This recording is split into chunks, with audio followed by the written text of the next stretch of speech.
eagerness for revenge. The initial phase of the war gave Americans a sense of triumph, shock and awe. Goodbye, sit down. The statue of Saddam Hussein being torn down in Baghdad, that's a positive image. We got him.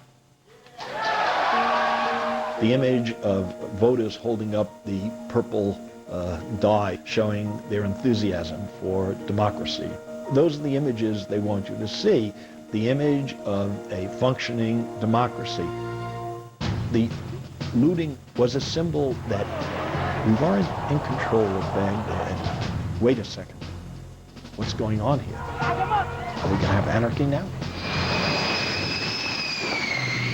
Major combat operations in Iraq have ended. In the Battle of Iraq, the United States and our allies have prevailed. These public images, which may work temporarily and may win you some votes at the moment, if it doesn't prove to be a reality, it's going to open you to ridicule. You go to war with the army you have, not the army you might want or wish to have at a later time. Abu Ghraib is very unfortunate. It's a war of images. And so this gave the insurgents a chance to use Abu Ghraib as a powerful propaganda tool.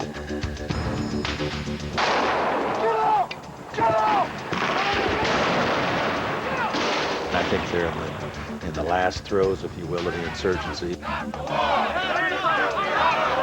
There's plenty of evidence civilians were killed in Haditha. 24 bodies were counted. Last evening, U.S. forces killed Abu Musab al-Zarqawi, the leading terrorist in Iraq. Our goals are unchanging. We are flexible in our methods to achieving those goals. What's happened now is that the public looks at the daily scenes of carnage in Iraq, and what it sees is failure to achieve quote-unquote victory. Rhetoric, language cannot trump reality. Images from the past 3 years and 7 months here in Iraq. And every day, events here echo across the U.S. political campaign. Coming up in our War of Words segment, I'll get both sides of the debate from Republican Congressman Duncan Hunter and Democratic Congressman John Murtha. I'm John Roberts in Baghdad. This week at war, the Iraq effect.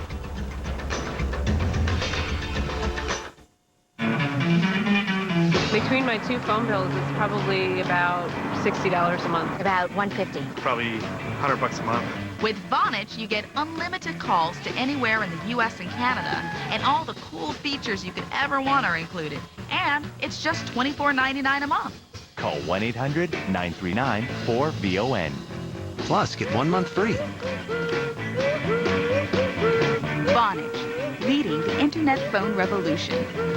What if millions of gallons of sewage spilled into your local waterway? It happened to a beloved beach. A concrete sewer main ruptured, endangering public health. JMM was there to supply an emergency sewer bypass line with polyethylene pipe known for its zero leak rates, durability, and corrosion resistance. The beach is safe again, thanks in part to JM Manufacturing, the world's #1 producer of plastic pipe. Ask for JMM, building essentials for a better tomorrow.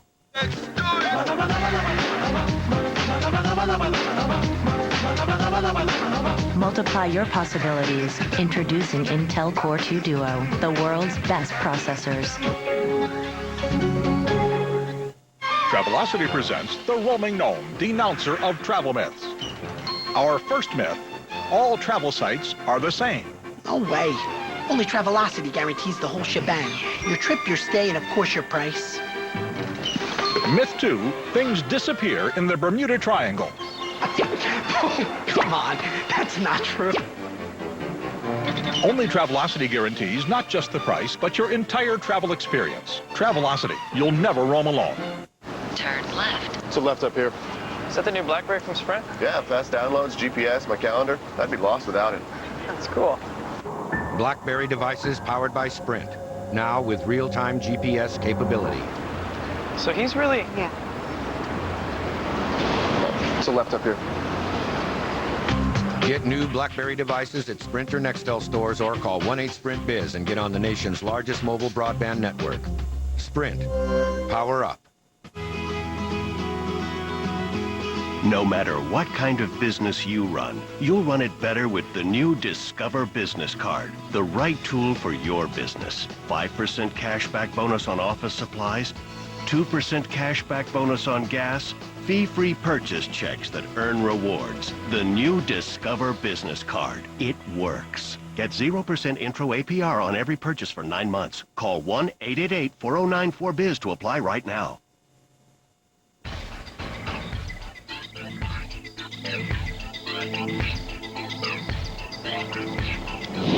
Here in Baghdad, you can feel the impact of the war every day. But what's the impact on the political debate in Washington and around the United States?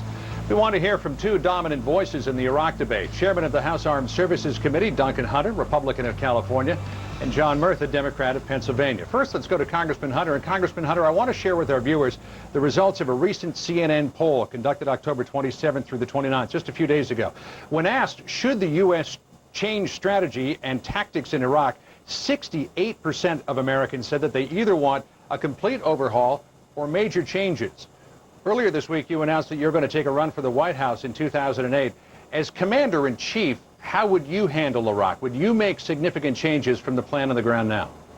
Well, I don't think I have to wait for that run to weigh into this debate over the policy and strategy. I've sent a letter to the President and to Secretary Rumsfeld a week and a half ago that said this: we have 114 Iraqi battalions that we've now stood up, trained, and equipped. Right now, you've got the major fight going on in Baghdad and a couple of other areas. The best way to stand up a military, and that's what we're doing right now in this three-step process. We stood up a free government, we stand up a military, and then we leave. And standing up the military is a second step. It's one we're in right now. My recommendation is that we send a large portion of those 114 battalions, Iraqi battalions, trained and equipped, into this fight in Baghdad. It gives them unit cohesiveness, it develops their leadership, it gives them combat effectiveness, and the best way to produce a military force that's efficient is to put them into combat operations. And I'll tell you something else about the Republican, the Iraq effect. I've been listening to your show. I think that Senator Kerry's words have had an effect on this debate. My son, who did 2 tours in Iraq, the last in Fallujah as a Marine, said the other day, he said, looks like the Democrats have provided their own October surprise. And if you saw that statement coming out of the Minnesota National Guard, who are with the troop, who are there in Iraq, where they mocked Senator Kerry, I think the Republicans who weren't going to go to the polls now have a little resurgence of initiative in terms of going to the polls, taking on the Democrats. I think this is going to be an election that is not dampened as much as you've predicted. A recent assessment from the U.S. military showed a meter of the situation in Iraq, and that meter is pushing toward the red zone, pushing toward chaos. Despite all of the best efforts of the U.S. military and the efforts to stand up Iraqi forces, because that meter is moving in that direction, continues to move in that direction, does there not need to be a significant shift on the ground here? Well, the whole point is that the way that you develop an effective operating military force is by putting them in military operations. You've got about 35 battalions that are in the fight in and around Baghdad right now, Iraqi battalions. You take another large tranche of those battalions, some of which are down in areas where there is no danger right now, a very benign environments. You truck them up to Baghdad, you get them in the fight. That develops their leaders, that develops unit cohesiveness, it makes them into a combat force. Let me get you to give me a quick grade here on how you think things are going in terms of U.S. military operations, the Iraqi government, and reconstruction. Very quickly, if you could. Sure. Very quickly, I think it's a tough, hard, difficult, and dangerous work. I think it's necessary. And I think if you show wall-to-wall coverage of Iraq, of flaming Humvees, you're always going to have some dampening effect on the population. But I think most Americans understand the Republican Party built our national defense capability that is second to none. We put over $100 billion a year more than the Clinton administration did, not counting Iraq and Afghanistan, into defense. They know they can rely on Republicans for national security. I think that's what they're going to remember when they go to the polls on Tuesday, and I hope that every American remembers John Kerry's statement and votes Republican. Congressman Duncan Hunter, Chairman of the House Armed Services Committee, thanks very much for joining us. Good luck in 2008, by the way. Thank you, John. Appreciate it. Now, the other side of the Iraq effect divide, Congressman John Murtha, Democrat of Pennsylvania, joins us. Congressman Murtha, give me a quick grading of where you think the operations in Iraq are in terms of the U.S. military, the development of the Iraqi government, and reconstruction here. Yeah, well, let me say that I hear winning, I hear victory, I hear democracy. Those are all goals. Those are not strategies. I hear no strategy. The other day I heard the majority leader of the Republican Congress say it was the military's fault, and he blamed the military for the problems we're having in Iraq. And just today I saw a statement by General Sanchez, former commander in Iraq, who said the military does what it's told to do. They try to develop a strategy. Now here's the problem we have in Iraq. We have a reactive situation where they're protecting static positions, where the enemy controls the initiative, and our troops are caught in a civil war. Things have gotten worse every day. You're over there. When I was over a couple times at first, you could walk the streets. You could drive through the streets. The last time I was there, you couldn't drive. They flew me from the airport 5 minutes away to the green zone. The government is protected by the green zone. Most of the Iraqis want us out of there. The American public, only 27% support this policy. We're spending $8 billion a month, $11 million an hour. Now, when I'm out in the campaign trail and when I'm out talking to people, they tell me we got all kinds of problems. We've got Medicare, we've got health care, we've got educational benefits. None of those things can be solved till we work this out in Iraq. The way that things are in Iraq right now, with the U.S. troops in many places being the only thing that is stopping this country from tipping into all-out civil war, wouldn't a redeployment of U.S. troops at this point be disastrous? John, I don't believe that. I don't, just because the White House says that, just because a lot of people say that, I don't believe that. I believe the Iraqis say in the polls it will be more stable when the Americans redeploy, when we get rid of the occupation. There's no question in my mind that there's only a few al-Qaeda there. It's Sunnis fighting Shias, and we're caught in between, and we're providing the fodder for the al-Qaeda to recruit people. So there's more terrorism in Iraq than there was before we went in. Last year when I spoke out in November, there were 400 incidents a week, 400 attacks a week. Now there's 800 attacks a week. We've had 130,000 people on the ground for 3.5, almost 4 years now. And so it's gotten worse rather than better. Oil production, electricity production, water, potable water, all those things are below pre-war level. So we haven't made the progress we need. Our troops deserve an achievable goal, an achievable policy, an achievable strategy. We don't have that. You heard what Congressman Hunter was talking about a couple of minutes ago, that botched joke that John Kerry made earlier this week, in which Republicans have said he was disparaging U.S. troops by saying if you don't have a good education, you get stuck in Iraq. Senator Kerry said that he really meant he was talking about President Bush. But has that impacted the Democratic Party negatively at the most critical time in this election? Well, it was a distraction. It was unfortunate that Senator Kerry would make those comments. I'm sure none of us, you look him in the eye, everybody believes that Senator Kerry didn't mean to disparage the troops. All of us are inspired by the troops, the hardships they're going through, the suffering the families are going through, the psychological problems that they have when they come home. All of us appreciate that. All of us try to support. As a matter of fact, most of the Democrats in Congress voted against going to war because they felt they couldn't trust the president. I voted for it. I made a mistake. And then when it comes to the funding, though, only 22 members, Democrats, voted against the funding. So you know, they voted against the war, but then they turned around and voted for the funding. So they voted for the funding, most of them, because they know we want to support the troops. National Guard units, almost every unit, combat unit in the whole country has been already deployed, and all we can deploy now are individuals from individual units. So, you know, if we're going to rehabilitate the military, if we're going to reestablish our credibility in the Middle East, we have to do that by redeploying our troops and let the Iraqis work this out themselves. And I've heard from a lot of troops as they prepare to rotate out after a year in Iraq, even that Stryker brigade that got extended for 4 months, are they suddenly going to get the word that they have to stay a few months more? Congressman Murtha, thanks very much. Appreciate your time, sir. At the heart of the Iraq effect is what plays out here every day. 140,000 plus members of the U.S. military pushing forward their mission. Straight ahead, military analyst General Spider Marks maps out what's happening on the ground. The Iraq effect, dollars and cents.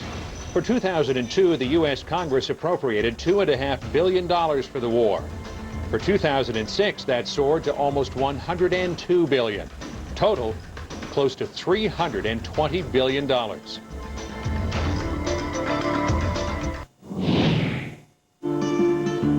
Appearances can be deceiving, and sometimes you end up trusting people with what is most precious to you.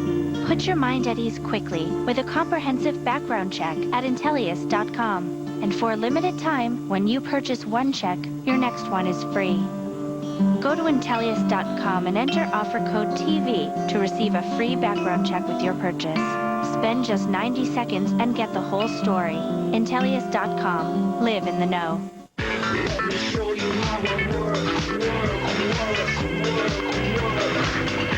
Here's how it works. Get the nation's slimmest smartphone at a very slim price. The Cube. With easy access to email and Windows Mobile. It's the stylish way to work. Exclusively from Verizon Wireless, America's most reliable wireless broadband network. Verizon Wireless. It's the network.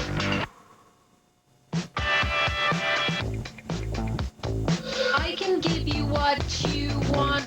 Multiply your possibilities. Introducing Intel Core 2 Duo, the world's best processors. At E-Trade, we're continuously reinventing the way our customers invest. After all, it's in our DNA. Not just online trading, now E-Trade gives you the power to easily manage cash, research, allocate, and invest to make every dollar as productive as possible. Online, in person, or by phone.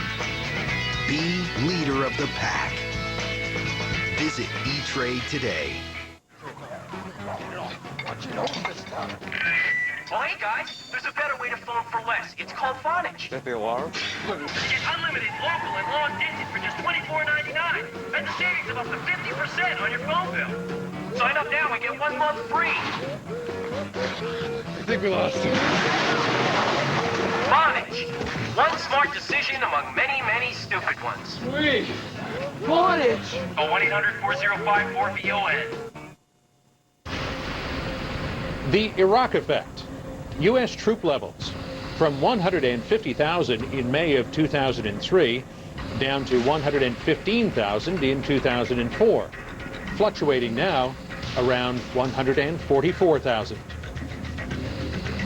I'm John Roberts in Baghdad. As voters and politicians weigh the Iraq effect in the final countdown to the U.S. midterm elections, what is the military side of the equation? Helping us map that out, CNN military analyst Brigadier General James Spider Marks, U.S. Army retired, in our Washington bureau. Spider, on the eve of the election, where are the U.S. forces in Iraq right now? John, let me take you to the map and show you where the U.S. forces are located. I'm going to show you their forward operating bases and their camps as they exist in Iraq right now. And as you can see, they extend from close to the border of Kuwait all the way up to Mosul and out to K2, which is an airfield out in western Iraq. That's where they're currently located. And what are the options, Spider? If they needed to move the troops around, how could they move them? Well, John, I think what's really important is the discussion always concentrates around the number of boots on the ground. So if the number of boots physically on the ground does not increase, how do you increase boots in very specific locations? Let me show you a possibility on where U.S. forces could be concentrated to achieve maximum effect on the ground. These are 4 specific locations. They are representative of where U.S. forces should be concentrated and could be concentrated based on conditions on the ground. Now, what that provides you is what I would describe as an oil stain effect. That is to say, you cracked the nut when you went into Iraq. Now you achieve a presence in some very specific locations. I recommend these 4, and then you work your way out. Concentrate forces inside, and then work to make adjustments and fixes on the ground from the inside out, John.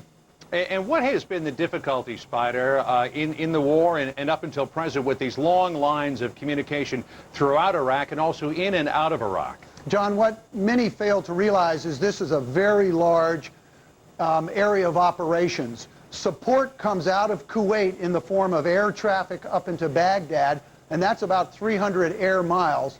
Additionally, what happens is you have to take a look at what the ground lines of communication look like. Coming out of Kuwait, up through Nasiriyah, and then into Baghdad along the Euphrates or north of the Tigris, that's about 400 miles. This is a very large, very long, exposed line of communications for convoys and vehicles to make it from Kuwait, where the support is, up into Baghdad. And then additionally, John, you have air traffic that comes out of Qatar and elsewhere in the greater Southwest Asia region into Baghdad. And then also of significance is a large amount of support comes out of Central Europe, or our presence in Germany, and that flies in many cases directly into Mosul. So the theater of operations is more than just Iraq itself. We also want to bring in our CNN senior Pentagon correspondent, Jamie McIntyre. And Jamie, looking ahead, this report from the Iraq Study Group, headed up by former Secretary of State James Baker, is expected to release its results, which will suggest some changes in the future. That'll be coming out in the next couple of weeks. What's the sense at the Pentagon? Is there a major change coming? They're just waiting until after the midterm elections? Well, you know, they're really waiting to see what Secretary Baker comes up with, and he's holding his cards pretty close to the vest. He's been getting a lot of dire assessments from people on the ground, and what the administration is sort of warning against is a major course correction. They haven't said that they will automatically adopt whatever the Iraq Study Group comes up with. They're really waiting to see what they propose. And Spider Marks, what do you think is in the cards here? A redeployment of the current forces, adding more U.S. troops, perhaps just accelerating the pace of developing these Iraqi forces? John, I don't think it's a withdrawal. It's certainly not a cut and run, as many have said. And I doubt very seriously that it's a dramatic increase in the aggregate numbers that are on the ground. What I do think is going to happen is the numbers are probably set right now. There may be an adjustment a little bit upwards. And the mix of those forces may change, as we've discussed before, in terms of the number of forces available to do additional training for Iraqi forces, because that's the key. And the other piece is there may be some adjustments in terms of where they're physically located on the ground, again, as we've discussed in some degree of detail. Jamie McIntyre, the Baker report is expected to suggest intensive diplomatic engagement with America's enemies, that being Syria and Iran. That so far, that concept has been anathema to this administration. But because of the situation on the ground, might they be forced to talk with Iran and Syria? Well, they certainly might be forced to consider a lot of options that they found unpalatable in the past, simply because the trend hasn't been good. We saw this week the release of a internal briefing slide that indicated Iraq sliding more toward chaos and away from peace. And while the U.S. military says that was a single-day snapshot, it still was indicative of a trend where they see things in the short term getting worse, not better. And that Baker report, as we said, coming out sometime after the midterm election, sometime in the next couple of weeks. And of course, we'll be covering that here on This Week at War. Jamie McIntyre at the Pentagon. Spider Marks, thanks very much. Appreciate it. Thanks, John. We won't know the full impact of the Iraq effect until the votes are counted after Tuesday's election. But some Iraqis say they already know how we got this far, through mistakes and miscalculations. I'll talk with Foreign Minister Hoshyar Zebari in just a moment. But first, more voices from U.S. troops in Iraq on This Week at War.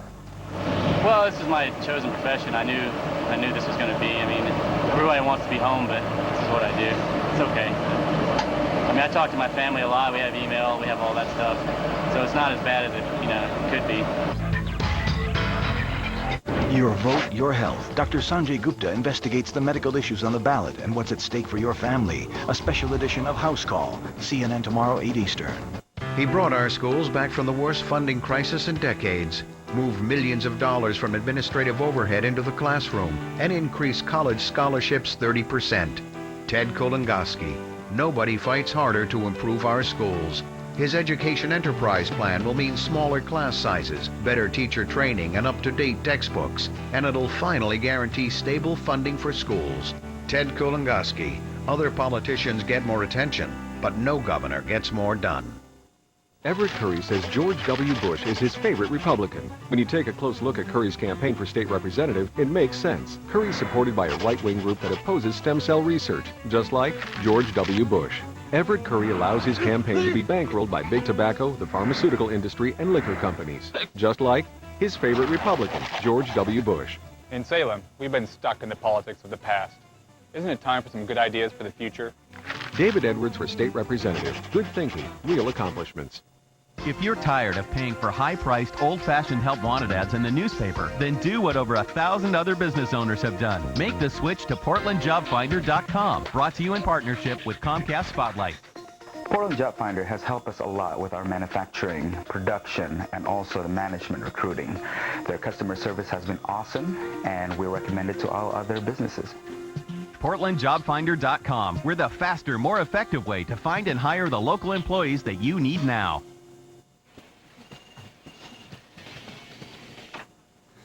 So you were out sick yesterday? Yeah, I had a little throat thing.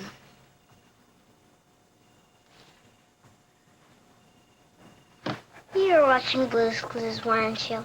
Heard the mail time song like 8 times.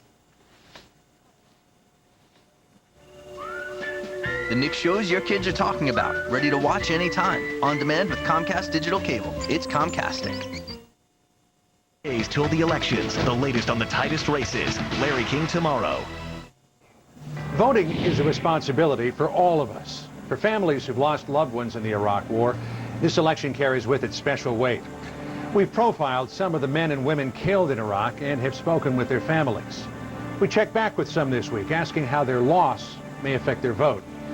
One was Julio Tejeda of New York. His stepson, Staff Sergeant Ryan Tejeda, assigned to the 3rd Battalion, 5th Marine Regiment, was killed in April of 2003 in northeast Baghdad. Tuesday morning when I go to work,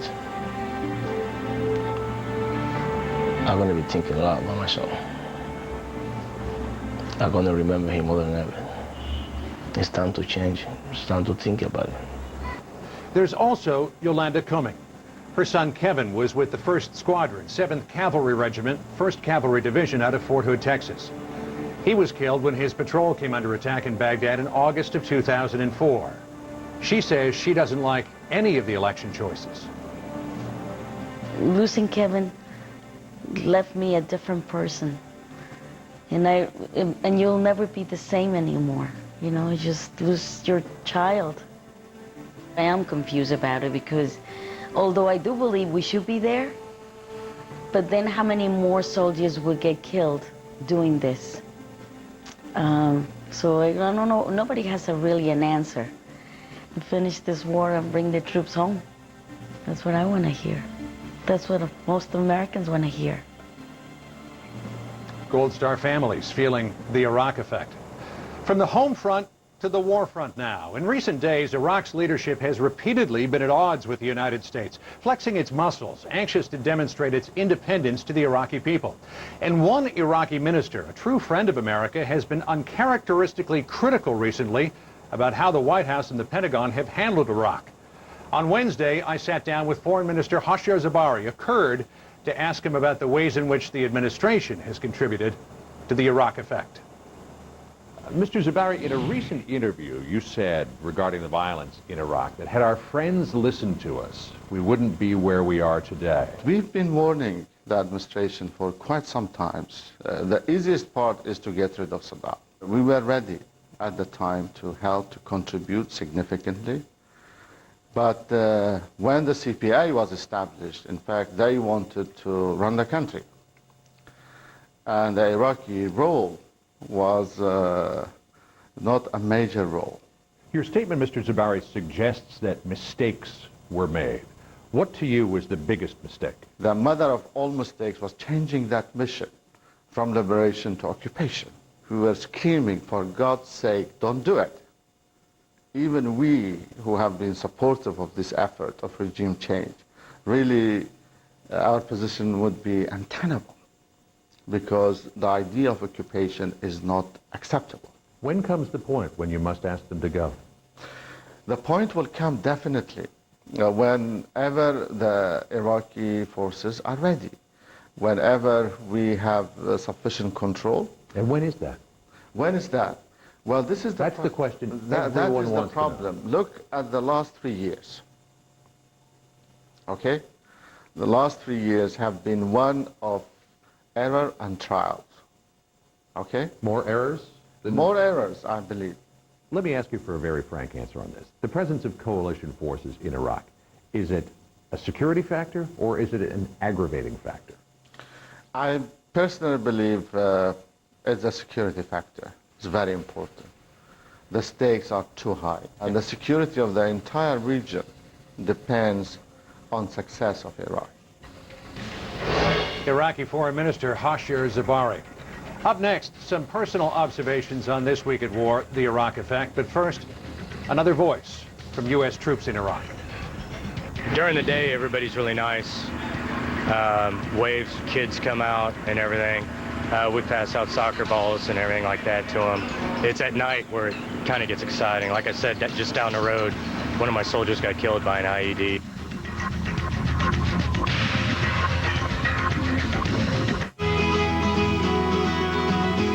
No matter what kind of business you run, you'll run it better with the new Discover Business Card, the right tool for your business. 5% cashback bonus on office supplies, 2% cashback bonus on gas, fee-free purchase checks that earn rewards. The new Discover Business Card. It works. Get 0% intro APR on every purchase for 9 months. Call 1-888-4094-BIZ to apply right now.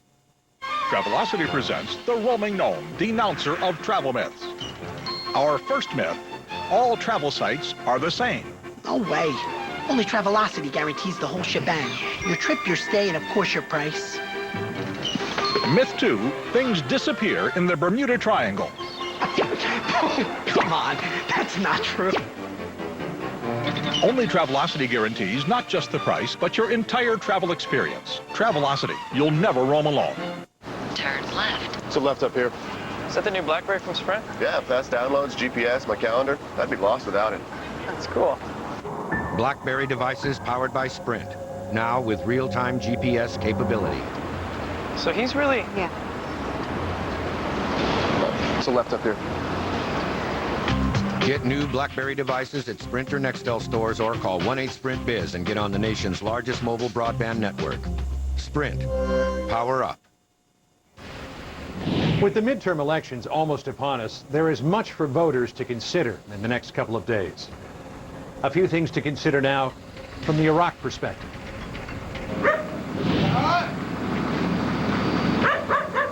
On the streets of Baghdad and in the towns and villages that surround it, the overwhelming impact of the Iraq effect on ordinary people is fear.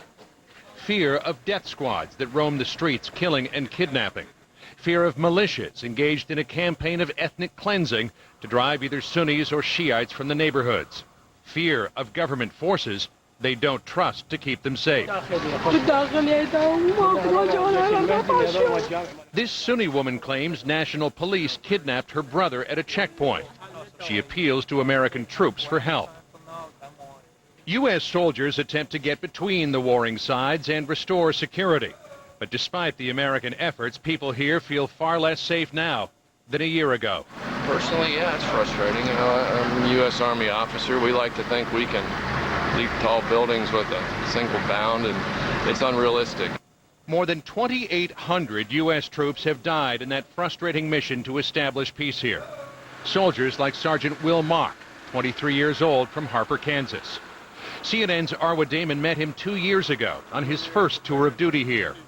Mock was a confident leader who genuinely believed in the idea he could help make Iraq a better place. Something that, when I was a little boy, I had heard my grandfather once say, and somebody's got to do it. I guess I'm that somebody. Sergeant Mock came back to Iraq 3 months ago, assigned to the dangerous neighborhoods of eastern Baghdad. His mission ended on October 22nd when he was killed by a roadside bomb. We sometimes get lost in the numbers, but behind each and every impersonal statistic is a face and a life. Thanks for joining us on our special This Week at War, The Iraq Effect. I'm John Roberts reporting from Baghdad. Be sure to stay with CNN for the latest on the war in Iraq and our America Votes 2006 election coverage.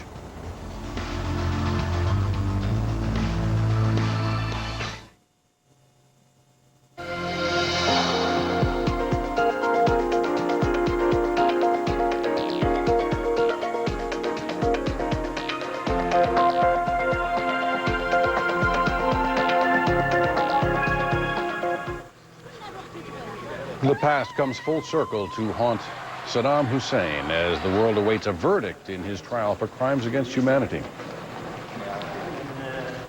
It's 11 a.m. in the Iraqi capital now. I'm Stephen Frazier at CNN Center. We'd like to welcome our viewers in the United States and around the world.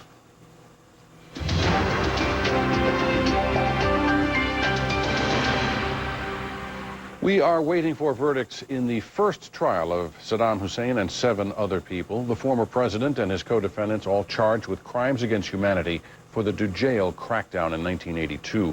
Hussein could face the death penalty if he's found guilty in the deaths of 148 villagers. A strict curfew for Baghdad and 2 neighboring provinces has been placed in effect to prevent any violence. All vehicles, even all pedestrians, are banned from the streets until further notice. Baghdad